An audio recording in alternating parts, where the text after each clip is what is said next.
Hello, good day everyone. Well, this is the 11th of January of our new year 2024, but you know what? It's still New Year's. And I asked Michael to be part of our devotional today because I thought he gave an excellent presentation prayer to our joint journey and revolution group this last Sunday about just starting off the new year and this idea of do we make resolutions, goals, and how you go about it. And Michael was talking about how he and his family, they pick a theme, a word for the year to guide them. I just thought that was inspirational. I loved it.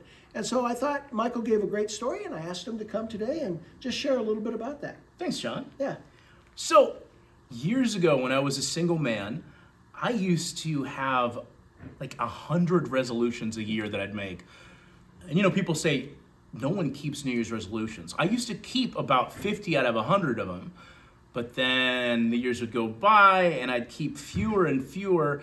And like most of you, I'm assuming, you probably feel bad about yourself when you don't keep New Year's resolutions. And after a while, I just stopped. I stopped making them.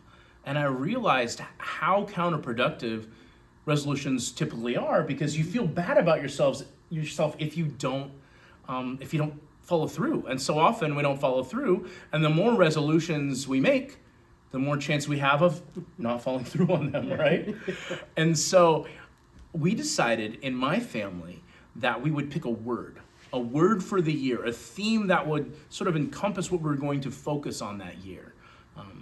If your goal is, I'm going to lose 50 pounds, and it's July and you've gained 10 pounds, well, you're not going to do it, right? You're not going to follow through on that resolution. But if your goal is purity or faith, or if your word of the year is, ours is Renaissance this year, which is really interesting. My wife picked it. You can always adapt that word spiritually to fit whatever you're going through at the current moment. So I found that it was, instead of tearing you down, that word can build you up. And it's adaptable. Unlike those resolutions that are almost like the 10 Commandments, they're set in stone, right? I feel like, okay, this is silly, but I feel like that word for me and for my family is sort of a new covenant word, right? Because it gives you grace throughout the year. Yeah. Thank you, Michael. You're welcome. I didn't introduce Michael at the beginning of our devotional. So this is Michael Chase. He's the leader of our junior high program, Journey. Yeah. And we're here in the Journey room. Michael's always working with the students. Marlena and I have the opportunity to work with him as well. Our junior high and high school programs are amazing. You see God at work through our leaders and then through the students.